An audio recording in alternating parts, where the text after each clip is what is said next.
सर्वांना नमस्कार. Arjun Mayuri love स्टोरीचे 217 episode यापूर्वीच अपलोड केलेले आहेत. कृपया ते सगळे एपिसोड ऐकण्यासाठी आपल्या चॅनलला भेट द्यावी. आता अर्जुन रावांनी मयुरीला बाथरूममधून लवकर सोडलीच नाही आणि शेवटी तिला डब्बल अंघोळ करावी लागली आणि ती म्हणाली, आता तुम्ही बाहेर जा आणि माझे कपडे घेऊन या. मी कपडे पण आणले नाहीत. तुम्ही पण ना अर्जुनराव, मला गाफील ठेवून कधीही असे अवकाळी पावसासारखे बरसता आणि माझी तारांबळ उडवून देता आणि चिंब चिंब करून टाकता. तुम्हाला कधीही कुठलीही लहर येते बघा. एकदम सनकी आहात तुम्ही. अर्जुनराव म्हणाले, मयू सनकी नाही ग, हटके म्हणायचं. मग कसं वाटतं? नादखुळा. ती तोंड वाकडं करून म्हणे नादखुळा, जा आणि कपडे आणा माझे. आणि अर्जुन म्हणाला, हा घे टॉवेल आणि जा लावून बाहेर. ती म्हणाली, नाही, अजिबात नाही.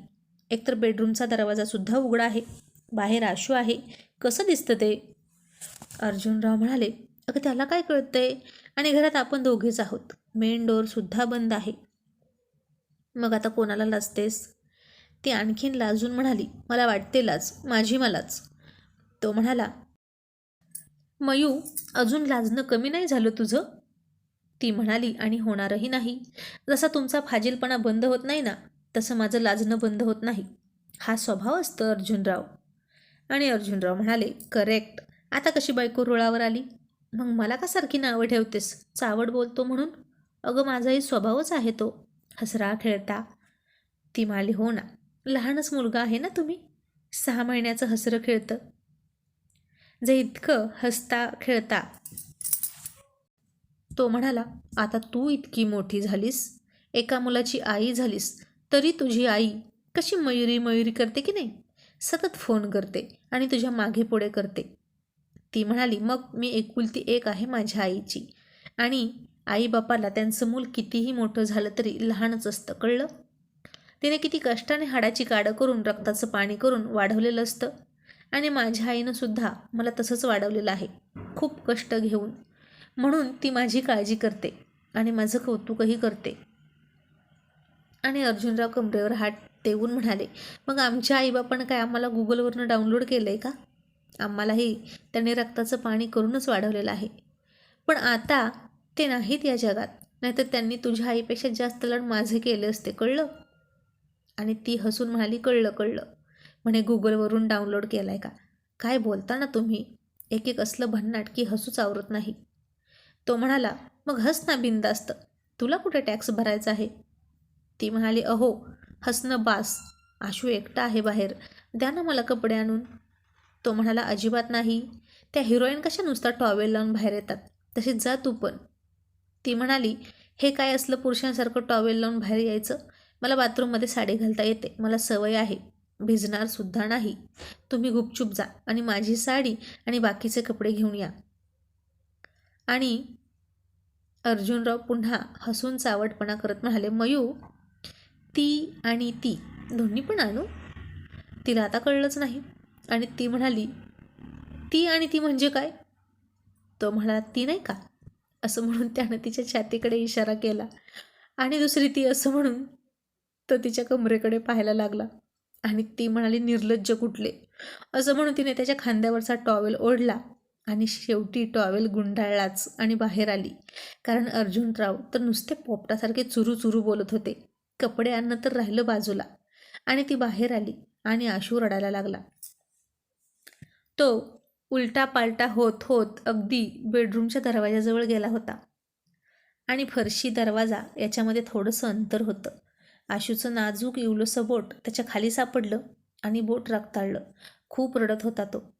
आणि आता नशीब बेडवर टाकला नव्हता, नाहीतर बेडवरून धाडकन पडलाच असता. आता तिला काय करावं सुचत नव्हतं. तिने पटकन गाऊन घातला आणि पळतच त्याच्याजवळ आली. आशूचा आवाज ऐकून तो सुद्धा टॉवेल लावून गडबडीत बाहेर आला. मयू काय झालं ग, का रडतोय तो, असं त्यानं विचारलं. ती म्हणाली, तुम्हाला म्हणाले होते ना जास्त लांबड लावू नका, बघा काय झालं. हात सापडला ना त्याचा दरवाजाखाली. आणि अर्जुन तोंडाला हात लावून म्हणाला, हे बेनं त्या कोपऱ्यात टाकलं होतं, ते इकडं कसं काय आलं इतक्या लांब दरवाजाकडं? ती म्हणाली, शिव्या कसल्या देताय लेकराला, तो उलता पालता होता आलाय. सगळा तुमच्या अतिरोमॅन्टिकपणाचा परिणाम, दुसरं काय? आणि तो म्हणाला, मयू, तुझ्या हातातला तो गोरा गोमटा गोंडस चमत्कार आहे ना, तो सुद्धा माझ्या रोमॅन्टिकपणाचाच परिणाम आहे. मग तेव्हा का मला बोलत नाहीस की कशाला मूल जन्माला घातलं म्हणून? आणि किती ओव्हर बोलतेस ग. एक बोट सापडलं आणि म्हणतेस की अख्खा हात सापडला. उद्या बोरामध्ये अळी सापडली तर म्हणशील साप सापडला. फटाका फुटला तर म्हणशील ॲटम बॉम्ब फुटला. आणि शिंक येऊन शरीर हादरलं तर म्हणशील भूकंप झाला. रिअलमध्ये ॲक्च्युअल वास्तविक आहे ते बोलत जा ना. आणि हे आत्ताचं बोटाचं प्रकरण तुझ्या आईला सांगू नकोस. आधीच तिचा नातवावर खूप जीव आहे आणि माझ्यावर बसेल आगपाकड करत तुझी आई.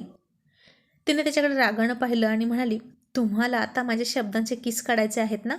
आणि माझं व्याकरण सुधारत बसण्यापेक्षा आवरा पटकन. लवकर फॅक्टरीत जाणार होता ना तुम्ही, आणि अजून इथेच उजेड पाडताय. तो म्हणाला, तुझ्या शब्दाचा किस नाही काढणार, पण तुझा किस घेणार. आणि आशूचा सुद्धा. असं म्हणून त्यानं अगोदर आशूचा किस घेतला आणि रडणाऱ्या आशूला हसवायला लागला आणि म्हणाला, आशू, इतक्या छोट्या गोष्टीला रडतात का पुरुषांनी? रडायचं नाही. आणि मग त्यानं तिचा किस घेतला. मग तिने आता त्याच्याकडे जास्त लक्ष दिलंच नाही. आणि ती म्हणाली, चला आता आशूला अंघोळ घालायची आहे, काकू येतील. तुम्ही निघणार आहात का? एकतर थांबा किंवा निघा. म्हणजे मला अंघोळ घालायचं नियोजन करायला बरं. तो म्हणाला, मयू, आजकाल खूप जास्त जीभ चालते ना तुझी. निघा काय निघा? मी थांबलो तर तुला काय फरक पडतो? ती हैराण होऊन म्हणाली, बरं थांबा, माझं काय जातंय, तुम्हालाच उशीर होईल. आणि तो म्हणाला, वा ग वा, घरी बसून काय खायचं मग? पैसा काय झाडाला फुकट लागतो की काय? खूप मेहनत करावी लागते. आणि इतकी मोठी फॅक्टरी सहज नाही निर्माण होत. माझं तुझ्यासारखं कुठं आहे तेव्हा? घरात बसायचं आणि फक्त मूल सांभाळायचं आणि झालं तुझं काम. ती म्हणाली, मग मुलं तरी काही फुकट होतात का? आणि अशी सहजासहजी मोठी होतात का? त्यांनासुद्धा दुखलं, खुपलं, लागलं, खरचटलं, हे सगळं बघावं लागतं. डोळ्यात तेल घालून त्यांची काळजी घ्यावी लागते. मी सुद्धा 9 महिने त्याला पोटात वाढवलं आहे आणि कळा सोसून जन्माला घातला आहे. आणि अर्जुनराव म्हणाले, आत्ता कुठं 6 महिन्याचं बाळ नाही झालं तोपर्यंत इतकी बोलायला लागलीस. आणि त्याला तुझ्या पोटात इन्स्टॉल करताना माझा जो घाम निघाला तो नाही दिसत वाटतं तुला? आणि 9 महिने तुझी काळजी कोणी घेतली? आणि ती आता हसायला लागली आणि डोक्यावर हात मारून घेत म्हणाली, आता काय बोलू तुमच्यासमोर? तुम्ही कधी हरला आहात का माझ्यासमोर? तो म्हणाला, आता तुला पटलंय म्हणून हसतेस ना?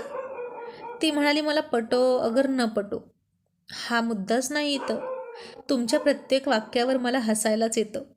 आणि तो पुन्हा चावटपणा करत तिला मिठी मारत म्हणाला, मयू, आता तू हसतेस ना? मग मला खेळू वाटतंय, चल खेळायचं. आणि ती पुन्हा मोठ्यानं हसायला लागली आणि म्हणाली, अर्जुनराव, अहो बास आता, माझं पोट दुखेल. आणि हसणाऱ्या मयुरीकडे अर्जुनसुद्धा हसून बघत होता. ती अशी घरात हसताना पाहिली की घराचा कोपरा कोपरा हसतोय असं वाटायचं त्याला. ती नव्हती घरात तर घर खायला उठायचं. पण आता घर पुन्हा चैतन्यानं भरलंय असं वाटत होतं. मूल्यवान सुवासिक अत्तर जसं एखाद्या कुपीमध्ये लपवून ठेवतात, तसंच त्याला मयुरीला त्याच्या हृदयाच्या कुपीमध्ये बंद करून ठेवावं असं वाटायचं.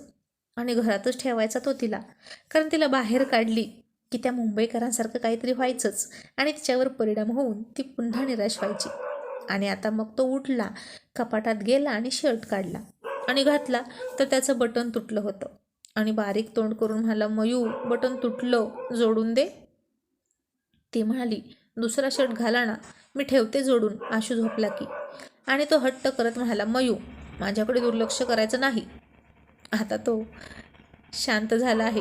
त्याला खाली ठेव आणि बटन जोडून दे, म्हणजे दे, मला हात शर्ट घालायचा आहे.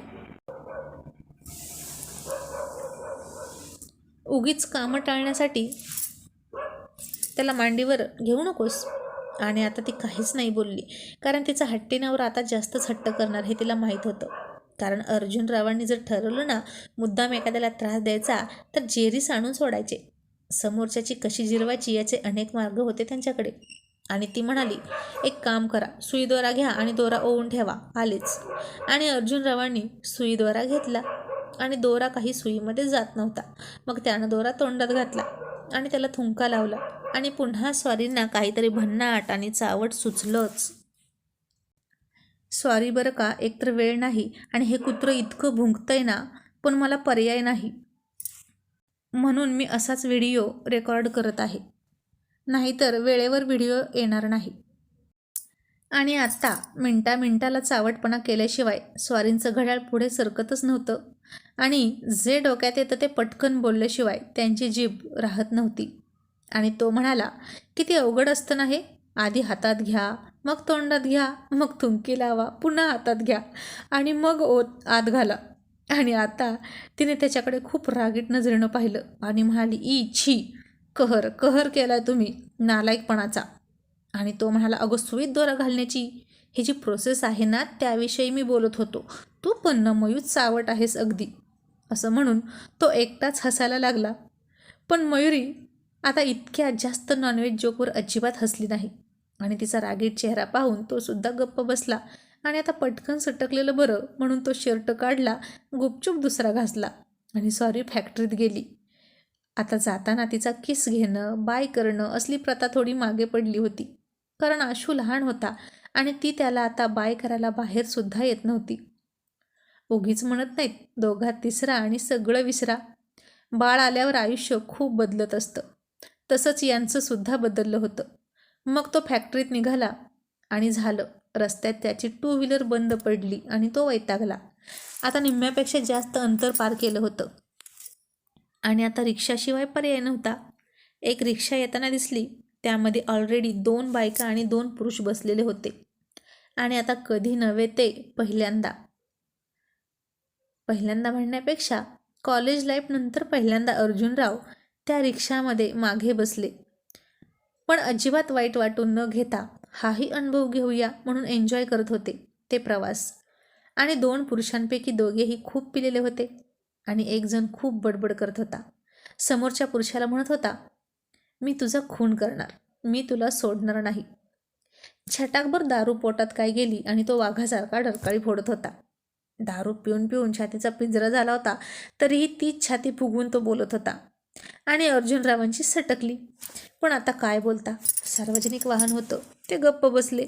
आणि तसंही समोरच्याचे 100 अपराध भरल्याशिवाय अर्जुनराव सुरुवात करत नाहीत. तरीही त्याची वटवट ऐकून त्या 2 स्त्रिया शांत बसल्या होत्या. कारण तो अर्वाच्य भाषेत शिव्या द्यायचा आणि त्यांना शरम वाटायची.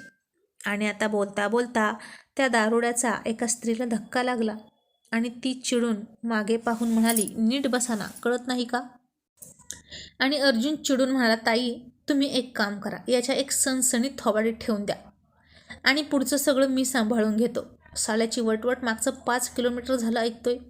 ए रिक्षा थांबव रे आणि बाजूला घे, असं अर्जुन खूप कडक आवाजात म्हणाला. तसा रिक्षा थांबला. आणि आता अर्जुन म्हणाला, भाड्या आता जर बोललास ना तर उद्या सकाळी तुझा फोटो भिंतीवर दिसेल, चंदनाचा हार घालून लटकवलेला. तुझ्या आईच्या गावात मेलास तर 2 कावळ्यांना सुद्धा पुरणार नाहीस, इतकी तुझी पावशेर वजनाची मांसल बॉडी आहे. त्यात सगळी लाकडंच आहेत. आता तू बोलूनच दाखव, नाही तुला बुटानं तुटेपर्यंत मारला तर नाव नाही सांगणार. आणि तो रिक्षावाला घाबरला आणि म्हणाला, साहेब मी आत्ता त्यांना खाली उतरवतो. ए उतरा रे खाली. आणि अर्जुनराव म्हणाले, अजिबात नाही, ते इथेच बसतील आणि माझ्या समोरच बसतील. आता बघूच कसे बोलतात. असं म्हणून त्यानं एक जळजळीत तीक्ष्ण कटाक्ष त्या दोघांवर टाकला. आणि आता ते दोघेही खूप घाबरले आणि जी मान खाली घातली ती अख्खा प्रवास संपेपर्यंत वर केलीच नाही आणि डायरेक्ट झोपलेच होते ते. कारण अर्जुनरावांचा कडक भाषेतला सुकादमसुद्धा एखाद्याला वटणीवर आणायला पुरेसा होता. त्यांची पर्सनॅलिटी इतकी भारदस्त होती की समोरच्याला धडकी भरायची. मग तो फॅक्टरीत गेला. आकाशला सांगितलं, कोणाला तरी सोबत घे, जा आणि माझी गाडी दुरुस्त करून आण. आणि आता मयुरीला फोन केला आणि म्हणाला की तुझ्यामुळं माझे आज खूप हाल झाले. ती म्हणाली, का माझ्यामुळे का. तो म्हणाला, मग बायको नीट नसली की काहीच नीट नसतं माझ्या आयुष्यात. ती म्हणाली, अहो मी काय केलंय, असं का बोलताय. तो म्हणाला, तुला माहीत आहे ना, मी एकदा टाकलेलं पाऊल आणि एकदा घेतलेला निर्णय कधीच बदलत नाही. पण तुझ्यामुळे आज मला माझा निर्णय बदलावा लागला आणि मला त्रास झाला. आता आंघोळ घातलेल्या आशूला दामले काकूंच्या हातात देत ती म्हणाली, अर्जुनराव, अहो मी केले तरी काय, ते तरी सांगा ना. तो म्हणाला, तू मला तो शर्ट बटन न लावून दिल्यामुळे मला तो घालता नाही आला. आणि तुला माहीत आहे ना, एकदा का मी एखादी गोष्ट हातात घेतली तर मी परत ठेवत नाही. आणि आज शर्ट मी परत ठेवला आणि त्याच्यामुळे माझं असं झालं. ती म्हणाली, मग यात तुमच्या निर्णयाचं काय आलं? तो म्हणाला, मग तो शर्ट घालणे हा माझा निर्णय होता आणि तुझ्यामुळे मला तो बदलावा लागला. आणि आता ती म्हणाली, बहुतेक तुम्हाला फॅक्टरीत काही काम नाही. एक काम करा, असं लांबून फोनवर डोकं खाण्यापेक्षा इथे माझ्यासमोर येऊन मांडी घालून बसा आणि दिवसभर काय बोलायचं ते बोला. आणि तो चिडून म्हणाला, झालं माझं बोलून, आणि फोन ठेवून दिला. आणि दामले काकू हसत म्हणाल्या, अर्जुन पण ना अगदी लहान मुलासारखा करतो कधी कधी. मयुरी म्हणाली, बघा ना काकू, अहो हल्ली असेच करतात. थोडं काय झालं की मला दोष देतात, माझ्या चुका काढतात. तू असं केलं आणि तू तसं केलं म्हणून असं झालं. दामले काकू म्हणाल्या, अगं सगळे पुरुष असेच असतात. घरात लहान मूल आलं ना की यांना ईर्ष्या निर्माण होते बघ, आणि वाटतं की बायको आता आपल्यावर प्रेम करत नाही, म्हणून तिचं अटेन्शन खेचून घेण्यासाठी हे सगळं चाललेलं असतं. नवरा कितीही समजूतदार असू दे, पण बायकोचं प्रेम वाटून घ्यायला त्याला अजिबात आवडत नाही. आणि मयुरी म्हणाली, हे बाकी खरं आहे हा काकू तुमचं. आणि आता बघता बघता दिवाळीसुद्धा आली आणि सचिन म्हणाला, अर्जुन, दिवाळी झाली की मी लताला घेऊन येईन आणि मग बरसं घालूया. अर्जुन म्हणाला, ठीक आहे. आणि मयुरी बेडरूममध्ये त्याला बोलवून म्हणाली, ही लिस्ट घ्या आणि हे सगळं साहित्य मला घेऊन द्या. आणि आत्ताच सांगते, किराण्याच्या साहित्यात फटाके टाकायचे नाहीत. तो म्हणाला, नाही ग बाई, आमचे फटाके आम्ही नंतर आणू. आता फक्त तुला साहित्य आणून देतो, म्हणजे तुझे हात चालू होतील फराळ करायला आणि तोंड बंद होईल वटवट करायचं. ती म्हणाली, ही घ्या लिस्ट. आणि पुन्हा स्वारीचा आवटपणा करत म्हणाली, ए मयू, तू वाचून दाखव ना, मी बघतो. ती म्हणाली, काय काय म्हणालात? आणि पुन्हा अर्जुनराव मुद्दाम केलेली चूक दुरुस्त करून म्हणाले, अगं ती लिस्ट वाचून दाखव. मी ऐकतो असं म्हणालो मी. ती म्हणाली, मी ऐकलंय सगळं, निर्लज्ज कुठले. तुम्हाला येतं ना वाचता, मग तुम्हीच वाचा आणि घेऊन या पटकन साहित्य. असा तिनं त्याला दम दिला. मग दोघेही गेले आणि सगळं साहित्य घेऊन आले. आशू झोपला होता आणि अर्जुनराव मयुरीला साहित्य डब्यात भरायला मदत करत होते. आणि त्यानं साखर उचलली आणि ठेवायला लागला तशी ती म्हणाली, अहो आधी तांदूळ टाका. आणि तो पटकन म्हणाला, मयू, थर्ड टाईम, तिसऱ्या वेळा तांदूळ टाकायचे. ती हसली आणि म्हणाली, अहो बरं जाऊ द्या, आता नाही रागवणार. मला आवडला तुमचा हा गोड जोक. अशी सोपे सोपे जोक करत जा हो. तसे फाजील नका ना बोलत जाऊ, मला किती शरम वाटते माहीत आहे ना ते ऐकायला.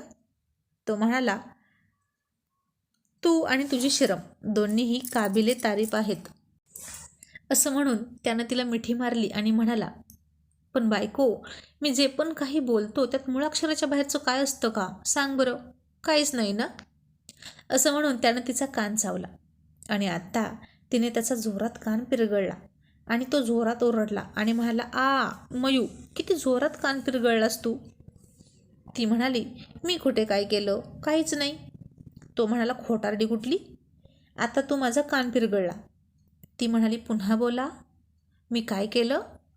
तो म्हणाला, मयू, तू बहिरी आहेस का गं, किती वेळा सांगू, तू माझा कान पिरगळला. आणि मयुरी म्हणाली, अर्जुनराव, मग हे तरी कुठं मुळाक्षराच्या बाहेरचं आहे, काहीच नाही, हो की नाही. आणि आत्ता त्यानं खूप हसून साखर सोडली आणि मुठभर साखर घेऊन खाल्ली. ती आश्चर्यानं म्हणाली, अहो इतकी साखर. आणि तो म्हणाला, सगळी मी नाही खाणार, आता यातली अर्धी तू खाणार आहेस. असं म्हणून त्यानं तिच्या तोंडात तोंड घातलं आणि त्याच्या तोंडातून अर्धी साखर तिच्या तोंडात ढकलली आणि दोघांचीही तोंड गोड गोड झाली. आणि अर्जुनरावांनी मयूराणीच्या दिवाळीची सुरुवातच खूप गोड करून टाकली.